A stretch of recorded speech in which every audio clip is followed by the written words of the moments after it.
श्रीमद् भगवद गीता का दूसरा अध्याय सांख्य योग।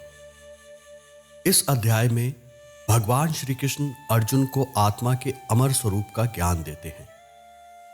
वे कहते हैं कि आत्मा कभी मरती नहीं, यह अजर, अमर और अविनाशी है। श्री कृष्ण उन्हें कर्म करने की प्रेरणा देते हैं और बताते हैं कि फल की चिंता किए बिना कर्म करना श्रेष्ठ है। इस अध्याय में ज्ञान, बुद्धि और निष्काम कर्म का समन्वय है। पहला श्लोक। संजय बोले, उस प्रकार करुणा से व्याप्त और आंसुओं से पूर्ण तथा व्याकुल नेत्रों वाले शोकयुक्त उस अर्जुन के प्रति भगवान मधुसूदन ने ये वचन कहे। दूसरा श्लोक। श्री भगवान बोले, हे अर्जुन, तुझे इस असमय में यह मोह किस हेतु से प्राप्त हुआ? क्योंकि न तो यह श्रेष्ठ पुरुषों द्वारा आचरित है, न स्वर्ग को देने वाला है और न ही कीर्ति को प्रदान करने वाला है। तीसरा श्लोक। इसलिए हे अर्जुन, नपुंसकता को मत प्राप्त हो, तुझ में यह उचित नहीं जान पड़ती। हे परंतप, हृदय की तुच्छ दुर्बलता को त्याग कर युद्ध के लिए खड़ा हो जा। चौथा श्लोक। अर्जुन बोले, हे मधुसूदन, मैं रणभूमि में किस प्रकार वाणों से भीष्म पितामह और द्रोणाचार्य के विरुद्ध लड़ूंगा, क्योंकि हे अरिसूदन, वे दोनों ही पूजनीय हैं। पांचवां श्लोक। इसलिए इन महानुभाव गुरुजनों को न मारकर मैं इस लोक में भिक्षा का अन्न भी खाना कल्याणकारक समझता हूं, क्योंकि गुरुजनों को मारकर भी इस लोक में रुधिर से सने हुए अर्थ और कामरूप भोगों को ही तो भोगूंगा। छठा श्लोक। हम यह भी नहीं जानते कि हमारे लिए युद्ध करना और न करना, इन दोनों में से कौन सा श्रेष्ठ है, अथवा यह भी नहीं जानते कि उन्हें हम जीतेंगे या हमको वो जीतेंगे। और जिनको मारकर हम जीना भी नहीं चाहते, वे ही हमारे आत्मीय धृतराष्ट्र के पुत्र हमारे मुकाबले में खड़े हैं। सातवां श्लोक। इसीलिए कायरता रूप दोष से उपहत हुए स्वभाव वाला तथा धर्म के विषय में मोहित चित्त हुआ मैं आपसे पूछता हूं कि जो साधन निश्चित कल्याणकारक हो वह मेरे लिए कहिए, क्योंकि मैं आपका शिष्य हूं और आपकी शरण में हूं, मुझे शिक्षा दीजिए। आठवां श्लोक। क्योंकि भूमि में निष्कंटक धन्य धान्य संपन्न राज्य को और देवताओं के स्वामीपन को प्राप्त होकर भी मैं उस उपाय को नहीं देखता हूं जो मेरी इंद्रियों के सुखाने वाले शोक को दूर कर सके। नवां श्लोक। संजय बोले, हे राजन, निद्रा को जीतने वाले अर्जुन अंतर्यामी श्री कृष्ण महाराज के प्रति इस प्रकार कहकर फिर श्री गोविंद भगवान से युद्ध नहीं करूंगा यह स्पष्ट कहकर चुप हो गए। 10वां श्लोक। हे भरतवंशी धृतराष्ट्र, अंतर्यामी श्री कृष्ण महाराज दोनों सेनाओं के बीच में शोक करते हुए अर्जुन से हंसते हुए ये वचन बोले। 11वां श्लोक। श्री भगवान बोले, हे अर्जुन, तू न शोक करने योग्य मनुष्यों के लिए शोक करता है और पंडितों के ऐसे वचनों को कहता है, परंतु जिनके प्राण चले गए हैं उनके लिए और जिनके प्राण नहीं गए हैं उनके लिए भी पंडितजन शोक नहीं करते। 12वां श्लोक। न तो ऐसा है कि मैं किसी काल में नहीं था या तू नहीं था अथवा ये राजा लोग नहीं थे, और न ऐसा ही है कि इसके आगे हम सब नहीं रहेंगे। 13वां श्लोक। जैसे जीवात्मा की इस देह में बालकपन, जवानी और वृद्धावस्था होती है, वैसे ही अन्य शरीर की प्राप्ति होती है। उस विषय में धीर पुरुष मोहित नहीं होता। 14वां श्लोक। हे कुंती पुत्र, सर्दी, गर्मी और सुख दुख को देने वाले इंद्रिय और विषयों के संयोग तो उत्पत्ति, विनाशील और अनित्य हैं। इसलिए हे भारत, इनको तू सहन कर। 15वां श्लोक। क्योंकि हे पुरुष श्रेष्ठ, सुख दुख को समान समझने वाले जिस धीर पुरुष को ये इंद्रियां और विषयों के संयोग व्याकुल नहीं करते, वे मोक्ष के योग्य होता है। 16वां श्लोक। असत वस्तु की तो सत्ता नहीं है और सत्य का अभाव नहीं है। इस प्रकार इन दोनों को ही तत्वज्ञानी पुरुषों द्वारा देखा गया है। 17वां श्लोक। नाश रहित तो तू उसको जान जिससे यह संपूर्ण जगत दृश्य वर्ग व्याप्त है, इस अविनाशी का विनाश करने में कोई भी समर्थ नहीं है। 18वां श्लोक। इस नाश रहित अप्रमेय नित्य स्वरूप जीवात्मा के सब शरीर नाशवान कहे गए हैं, इसलिए हे भरतवंशी अर्जुन तो युद्ध कर। 19वां श्लोक। जो इस आत्मा को मरने वाला समझता है तथा जो इसको मरा मानता है, वे दोनों ही नहीं जानते, क्योंकि यह आत्मा वास्तव में न तो किसी को मारती है और न ही किसी के द्वारा मारी जाती है। 20वां श्लोक। यह आत्मा किसी काल में भी न तो जन्मती है और न मरती है तथा न यह उत्पन्न होकर फिर होने वाली ही है, क्योंकि यह अजन्मा, नित्य, सनातन और पुरातन है। शरीर के मारे जाने पर भी यह नहीं मारी जाती। 21वां श्लोक। हे प्रथापुत्र अर्जुन, जो पुरुष इस आत्मा को नाश रहित, नित्य, अजन्मा और अव्यय जानता है, वह पुरुष कैसे किसको मरवाता है और कैसे किसको मारता है। 22वां श्लोक। जैसे मनुष्य पुराने वस्त्रों को त्याग कर दूसरे नए वस्त्रों को ग्रहण करता है, वैसे ही जीवात्मा पुराने शरीरों को त्याग कर दूसरे नए शरीरों को प्राप्त होती है। 23वां श्लोक। इस आत्मा को शस्त्र आदि नहीं काट सकते, इसको आग नहीं जला सकती, इसको जल नहीं गला सकता और वायु नहीं सुखा सकती। 24वां श्लोक। क्योंकि यह आत्मा अछेद्य है, यह आत्मा अध्याम्य, अक्लेद्य और निसंदेह अशोष्य है तथा यह आत्मा नित्य, सर्वव्यापी, अचल, स्थिर रहने वाली और सनातन है। 25वां श्लोक। यह आत्मा अव्यक्त है, यह आत्मा अचिंत्य है और यह आत्मा विकार रहित कही जाती है। इसलिए हे अर्जुन, इस आत्मा को उपयुक्त प्रकार से जानकर तू शोक करने के योग्य नहीं है, अर्थात तुझे शोक करना उचित नहीं देता। 26वां श्लोक। किंतु यदि तू इस आत्मा को सदा जन्मने वाला तथा सदा मरने वाला मानता है, तो भी हे महाबाहो, तू इस प्रकार शोक करने को योग्य नहीं है। 27वां श्लोक। क्योंकि इस मान्यता के अनुसार जन्मे हुए की मृत्यु निश्चित है और मरे हुए का जन्म निश्चित है, इससे भी इस बिना उपाय वाले विषय में तू शोक करने के योग्य नहीं है। 28वां श्लोक। हे अर्जुन, संपूर्ण प्राणी जन्म से पहले अप्रकट थे और मरने के बाद भी अप्रकट हो जाने वाले हैं, केवल बीच में प्रकट हैं। फिर ऐसी स्थिति में क्या शोक करना है। 29वां श्लोक। कोई एक महापुरुष ही इस आत्मा को आश्चर्य की भांति देखता है और वैसे ही दूसरा कोई महापुरुष ही इसके तत्व का आश्चर्य की भांति वर्णन करता है तथा दूसरा कोई अधिकारी पुरुष ही इसे आश्चर्य की भांति सुनता है और कोई कोई तो सुनकर भी इसको नहीं जानता। 30वां श्लोक। हे अर्जुन, यह आत्मा सबके शरीरों में सदा ही अवध्य है, इस कारण संपूर्ण प्राणियों के लिए तू शोक करने को योग्य नहीं है। 31वां श्लोक। तथा अपने धर्म को देखकर भी तू भय करने योग्य नहीं है, यानी तुझे भय नहीं करना चाहिए, क्योंकि क्षत्रिय के लिए धर्मयुक्त युद्ध से बढ़कर दूसरा कोई कल्याणकारी कर्तव्य नहीं है। 32वां श्लोक। हे पार्थ, अपने आप प्राप्त हुए और खुले हुए स्वर्ग के द्वार रूप इस प्रकार के युद्ध को भाग्यवान क्षत्रिय लोग ही पाते हैं। 33वां श्लोक। किंतु यदि तू इस धर्मयुक्त युद्ध को नहीं करेगा, स्वधर्म और कीर्ति को खोकर पाप को प्राप्त होगा। 34वां श्लोक। तथा सब लोग तेरी बहुत काल तक रहने वाली अपकीर्ति का भी कथन करेंगे और माननीय पुरुष के लिए अपकीर्ति मरण से भी बढ़कर है। 35वां श्लोक। और जिनकी दृष्टि में तू पहले बहुत सम्मानित होकर अब लघुता को प्राप्त होगा, वे महारथी लोग तुझे भय के कारण युद्ध से हटा हुआ मानेंगे।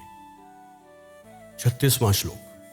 तेरे बैरी लोग तेरे सामर्थ्य की निंदा करते हुए तुझे बहुत से न कहने योग्य वचन भी कहेंगे, उससे अधिक दुख होगा और क्या होगा। 37वां श्लोक। या तो तू युद्ध में मारा जाकर स्वर्ग को प्राप्त होगा अथवा संग्राम में जीतकर पृथ्वी का राज्य भोगेगा। इस कारण हे अर्जुन, तू युद्ध के लिए निश्चय करके खड़ा हो जा। 38वां श्लोक। जय पराजय, लाभ हानि और सुख दुख को समान समझकर उसके बाद युद्ध के लिए तैयार हो जा। इस प्रकार युद्ध करने से तू तू पाप को नहीं प्राप्त होगा। 39वां श्लोक। हे पार्थ, यह बुद्धि तेरे लिए ज्ञान योग के विषय में कही गई, और अब तू इसको कर्म योग के विषय में सुनकर जिस बुद्धि से युक्त हुआ तू कर्मों के बंधन को भली भांति त्याग देगा, यानी सर्वदा नष्ट कर डालेगा।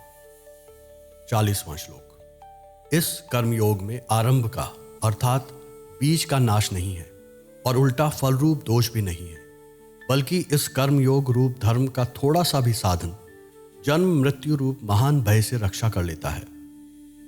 41वां श्लोक। हे अर्जुन, इस कर्मयोग में निश्चयात्मिका बुद्धि एक ही होती है, किंतु अस्थिर विचार वाले विवेकहीन सकाम मनुष्यों की बुद्धियां निश्चय ही बहुत भेदों वाली और अनंत होती हैं। 42, 43 और 44वां श्लोक। हे अर्जुन, जो भोगों में तन्मय हो रहे हैं, जो कर्म फल के प्रशंसक वेद वाक्यों में प्रीति रखते हैं, जिनकी बुद्धि में स्वर्ग ही परम प्राप्य वस्तु है और जो स्वर्ग से बढ़कर दूसरी कोई वस्तु नहीं है, ऐसा कहने वाले हैं, वे अविवेकी जन इस प्रकार की जिस पुष्पित यानी दिखाऊ शोभायुक्त वाणी को कहा करते हैं, जो कि जन्म रूप कर्म फल देने वाली एवं भोग तथा ऐश्वर्य की प्राप्ति के लिए नाना प्रकार की बहुत सी क्रियाओं का वर्णन करने वाली है, उस वाणी द्वारा जिनका चित्त हर लिया गया है, जो भोग और ऐश्वर्य में अत्यंत आसक्त हैं, उन पुरुषों की परमात्मा में निश्चयात्मिका बुद्धि नहीं होती। 45वां श्लोक। हे अर्जुन, वेद उपयुक्त प्रकार से तीनों गुणों के कार्य रूप समस्त भोगों एवं उनके साधनों का प्रतिपादन करने वाले हैं, इसलिए तू उन भोगों एवं उनके साधनों, आसक्तिहीन, हर्ष शोकादि द्वंद्वों से रहित, नित्य वस्तु परमात्मा में स्थित, योग क्षेम को न चाहने वाला और स्वाधीन अंतःकरण वाला हो। 46वां श्लोक। सब ओर से परिपूर्ण जलाशय के प्राप्त हो जाने पर छोटे जलाशय में मनुष्य का जितना प्रयोजन रहता है, ब्रह्म को तत्व से जानने वाले ब्राह्मण का समस्त वेदों में उतना ही प्रयोजन रह जाता है। 47वां श्लोक। तेरा कर्म करने में ही अधिकार है, उसके फलों में कभी नहीं, इसलिए तू कर्मों के फल का हेतु मत हो तथा तेरी कर्म न करने में भी आसक्ति न हो। 48वां श्लोक। हे धनंजय, तू आसक्ति को त्याग कर तथा सिद्धि और असिद्धि में समान बुद्धि वाला होकर योग में स्थित हुआ कर्तव्य कर्मों को कर, समत्व ही योग कहलाता है। 49वां श्लोक। इस समत्व रूप बुद्धि योग से साकाम कर्म अत्यंत ही निम्न श्रेणी का है, इसलिए हे धनंजय, तू समबुद्धि में ही रक्षा का उपाय ढूंढ, अर्थात बुद्धि योग का ही आश्रय ग्रहण कर, क्योंकि फल के हेतु बनने वाले अत्यंत दीन हैं। 50वां श्लोक। समबुद्धि युक्त पुरुष पुण्य और पाप दोनों को ही इसी लोक में त्याग देता है, अर्थात उनसे मुक्त हो जाता है।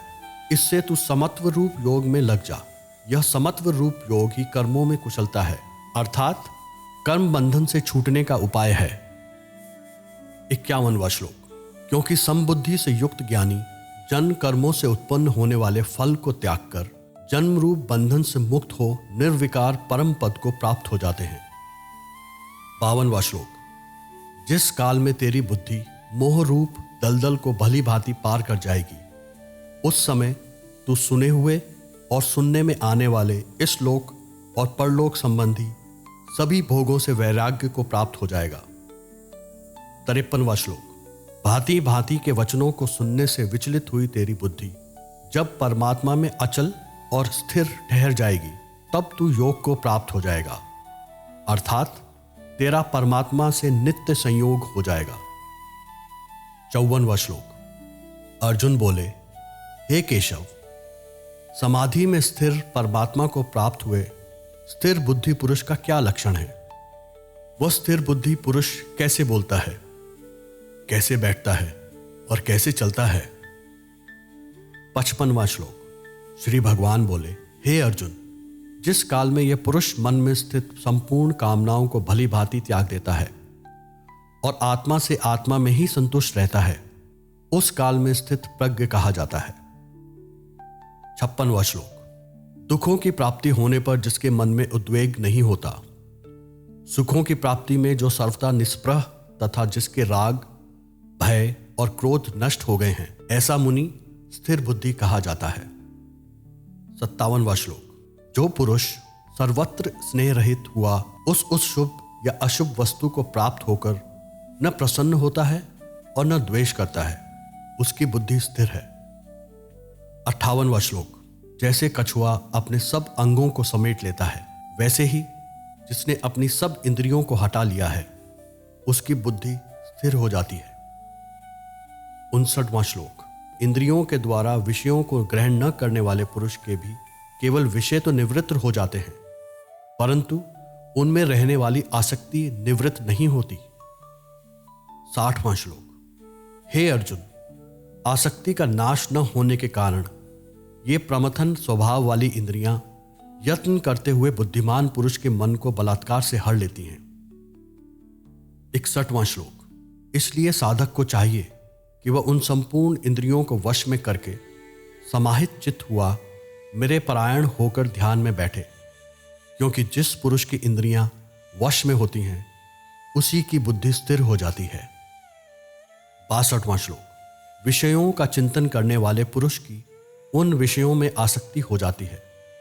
आसक्ति से उन विषयों की कामना उत्पन्न होती है और कामना में विघ्न पड़ने से क्रोध उत्पन्न होता है। 63वां श्लोक। क्रोध से अत्यंत मूढ़ भाव उत्पन्न हो जाता है। मूढ़ भाव से स्मृति में भ्रम हो जाता है। स्मृति में भ्रम हो जाने से बुद्धि अर्थात ज्ञान शक्ति का नाश हो जाता है और बुद्धि का नाश हो जाने से यह पुरुष अपनी स्थिति से गिर जाता है। 64वां श्लोक। परंतु अपने अधीन किए हुए अंतःकरण वाला साधक अपने वश में की हुई राग द्वेष से रहित इंद्रियों द्वारा विषयों में विचरण करता हुआ अंतःकरण की प्रसन्नता को प्राप्त होता है। 65वां श्लोक। अंतःकरण की प्रसन्नता होने पर इसके संपूर्ण दुखों का अभाव हो जाता है और उस प्रसन्न चित्त वाले कर्मयोगी की बुद्धि शीघ्र ही सब ओर से हटकर एक परमात्मा में ही भली भांति स्थिर हो जाती है। 66वां श्लोक। न जीते हुए मन और इंद्रियों वाले पुरुष में निश्चय आत्मिका बुद्धि नहीं होती और उस आयुक्त मनुष्य के अंतःकरण में भावना भी नहीं होती, तथा भावनाहीन मनुष्य को शांति नहीं मिलती और शांति रहित मनुष्य को सुख कैसे मिल सकता है। 67वां श्लोक। क्योंकि जैसे जल में चलने वाली नाव को वायु हर लेती है, वैसे ही विषयों में विचरती हुई इंद्रियों में से मन जिस इंद्रिय के साथ रहता है वह एक ही इंद्रिय उस आयुक्त पुरुष की बुद्धि को हर लेती है। 68वां श्लोक। इसलिए हे महाबाहो, जिस पुरुष की इंद्रियों के विषयों से सब प्रकार निग्रह की हुई हैं, उसी की बुद्धि स्थिर है। 69वां श्लोक। संपूर्ण प्राणियों के लिए जो रात्रि के समान है, उस नित्य ज्ञान स्वरूप परमानंद की प्राप्ति में स्थित प्रज्ञ योगी जागता है, और जिस नाशवान सांसारिक सुख की प्राप्ति में सब प्राणी जागते हैं, परमात्मा के तत्व को जानने वाले मुनि के लिए वह रात्रि के समान है। 70वां श्लोक। जैसे नाना नदियों के जल सब ओर से परिपूर्ण अचल प्रतिष्ठा वाले समुद्र में उसको विचलित न करते हुए ही समा जाते हैं, वैसे ही सब भोग जिस स्थित प्रज्ञ पुरुष में किसी प्रकार का विकार उत्पन्न किए बिना ही समा जाते हैं, वही पुरुष शांति को प्राप्त होता है, भोगों को चाहने वाला नहीं। 71वां श्लोक। जो पुरुष संपूर्ण कामनाओं को त्याग कर ममत रहित, अहंकार रहित और स्पृहार रहित हुआ विचारता है, वही शांति को प्राप्त होता है, अर्थात वह शांति को प्राप्त है। 72वां श्लोक। हे अर्जुन, यह ब्रह्म को प्राप्त पुरुष की स्थिति है। इसको प्राप्त होकर योगी कभी मोहित नहीं होता और अंत काल में भी इस ब्राह्मी स्थिति में स्थिर होकर ब्रह्मानंद को प्राप्त होता है। और भगवान श्री कृष्ण के द्वारा दिए हुए इन उपदेशों के साथ दूसरा अध्याय समाप्त होता है।